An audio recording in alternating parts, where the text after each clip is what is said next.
Hello, it's Miss Heather, piano and voice teacher at Conservatory of Ozarks. Today I'm working on my Hymnody study guide again, and I'm going to try to answer question number, let's see, I think question number 4 from memory today, because that's my goal for today. It probably won't be very interesting, so I'm just really making it for my own benefit. I wouldn't recommend that anybody watch it. The question is about orthodoxy and pietism, like compare and contrast, I guess.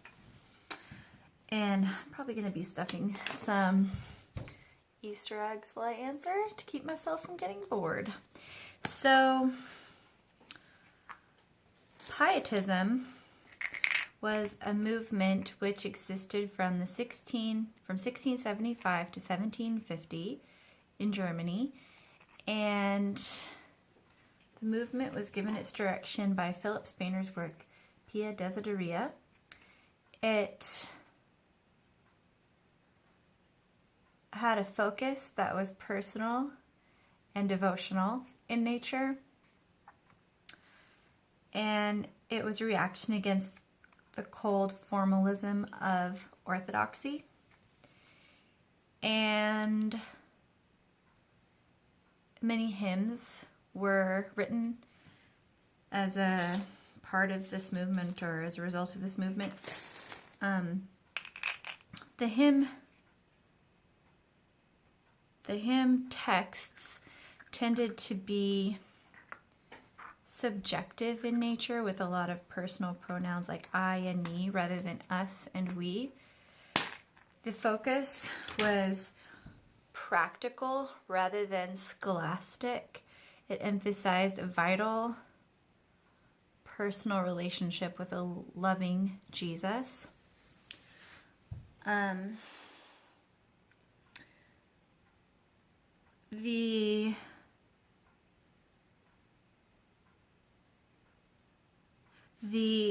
During that era, there was a great deal of suffering going on. The 30 Years' War happened. There was a lot of illness due to plague and early deaths and poverty, sickness. So people were really suffering at this time, and they were looking for solace in the midst of this suffering. So many of the pietist hymns have really comforting texts, which was attractive to the people in that era. Often churches were being destroyed due to the 30 Years' War, so people were forced to have in-home devotions rather than public worship services because the church was burned down and they couldn't meet there. One important hymn writer of that era was Paul Gerhardt, whose parents were Orthodox and his dad was an Orthodox minister. But when he went away to college at Wittenberg, he heard about pietist teachings from his roommate and liked it and transferred to the university at Halle, where, you know, they had a pietist faculty and he could learn more about that movement. His parents were super upset about that, though. They totally freaked out about it and were really mad at him. But he didn't care. He was going to do what he was going to do because he knew what he believed. And so his parents really got upset because his name was nailed up on the gallows in town as the name of one of the prophet's children who should not be employed in the Orthodox pulpits. And because of his beliefs in pietist teachings, he, had a lot of suffering in his life, poverty. He would lose his jobs unfairly in the churches where he was preaching, and he often had to depend on just the generosity of other people to take care of him because the things he was preaching, they were controversial and not popular, so he couldn't hold down a regular preaching job.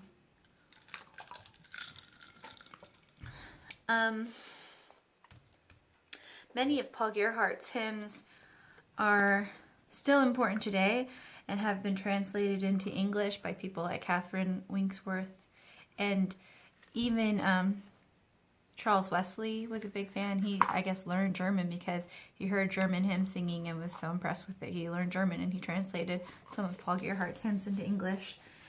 So his hymns are still important today, even though he lived a really long time ago.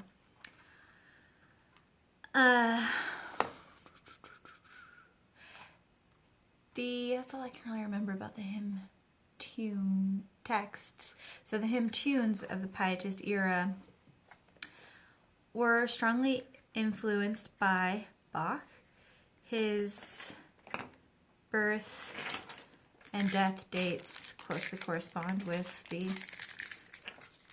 dates of the Pietist movement, and Bach was Lutheran, and he was a church musician. So he had a big influence on the hymn tunes of the era. He liked isorhythms, which is where you smooth out the original speech-like rhythms that were intended to fit the German text of the Orthodox hymns. So, some people, myself included, secretly, like the way that sounds. It sounds smoother, it's more even, but many people, I mean, like all the people in the Orthodox movement, felt that robbed the music of its vitality and would refer to that as a deterioration in the quality of hymn tunes during the Pietist era because of isorhythms. I don't know, I kind of like the way that isorhythmic hymns sound better than the original rhythmic versions, personally. Sorry, candy unwrapping. So, I only had ever heard the isorhythmic version of A Mighty Fortress Is Our God, which is like pretty much the only hymn I knew by Martin Luther before going to Concordia. And then I heard randomly on the radio one time before I'd even gone to Concordia, I heard, I guess, the original rhythmic version, and I thought it was some weird arrangement of the song, and I was like, ew, why would you do it that way? It sounds so much worse that way. And I didn't realize that was the original way. And the way I'd always heard was the different, newer way of doing it. So maybe it's just because that's how I have heard it, but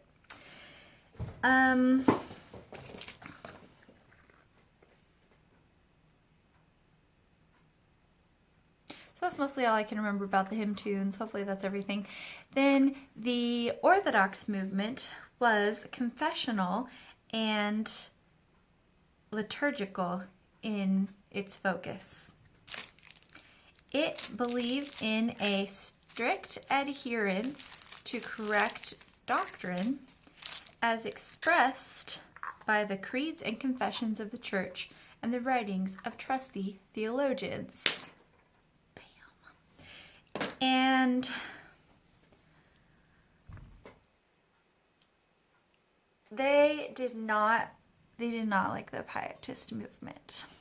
They felt the music of the Pietist movement was secular and entertaining in its feeling. They felt his rhythms, these new rhythms, were wild and hopping and sounded like dance music.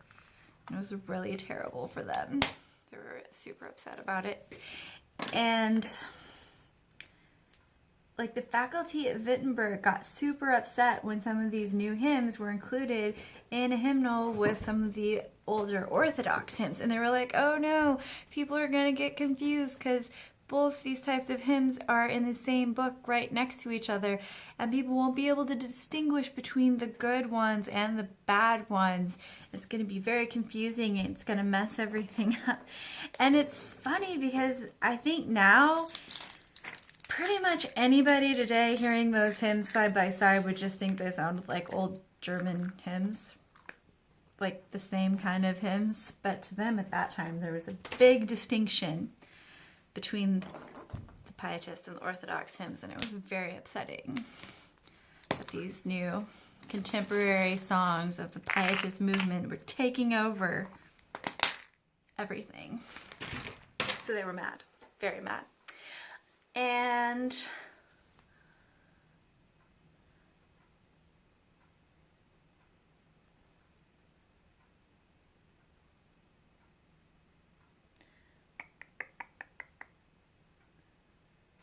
that's pretty much all I can really remember about the Orthodox movement from my notes. Many of the Pietists felt that the Orthodox hymns were stale and kind of dead and boring and still, and they didn't like that. Oh, the focus of the Orthodox movement was scholastic. Yes, Pietism was more about the experience of a personal relationship with Jesus. Orthodoxy was more about understanding the teachings of the Bible and having reverence for God, it seems like. So I'm gonna look at my notes now and see if I missed anything, which I probably did. But so, Orthodoxy and Pietism. Pietism was devotional and personal, lasted from 1675 to 1750. It was a reaction to the harsh, cold formalism of Orthodoxy. Pietist hymn texts had an emphasis on a warm, loving relationship, with a loving Jesus. Philip Spener gave this movement its direction in Pia Desideria. I don't know if I'm saying that right, but it emphasized reviving a vital, living, and practical Christianity. Terms of endearment expressed personal piety, intimacy, the subjective perspective, personal pronouns like I and me rather than us and we, a practical Christianity and sanctification rather than a scholastic focus. Intense suffering defined Pietist hymn texts. The 30 Years' War destroyed many churches, replacing public worship with in-home devotions out of necessity. Famine, poverty, illness, and death all happened at that time, and comforting hymn texts gave consolation during times of suffering. Pietist hymn tunes. The Pietist era closely coincided with Bach's lifetime, and Bach favored isometric hymn tunes. Some feel the smoothed-out rhythms robbed the music of its vitality and speech-like rhythms. The Pietist movement felt the Orthodox hymns were dry and stale. Orthodoxy was confessional and objective. Orthodox hymn texts had an emphasis on salvation and justification. I forgot that. Salvation and justification. They centered on an intellectual adherence to correct doctrine as expressed in the creeds and confessions of the Church and the writings of trusty theologians. They preferred objective hymn texts. Orthodox hymn tunes. The Orthodox movement felt that Pietist hymn tunes were far too contemporary with a secular, entertaining feel, and they did not approve of isorhythmic hymns. So, I got most all of it. Actually, I did better than I thought I would. It's hard for me to remember all those details. So, thumbs up for me. And thumbs up for Orthodoxy and Pietism.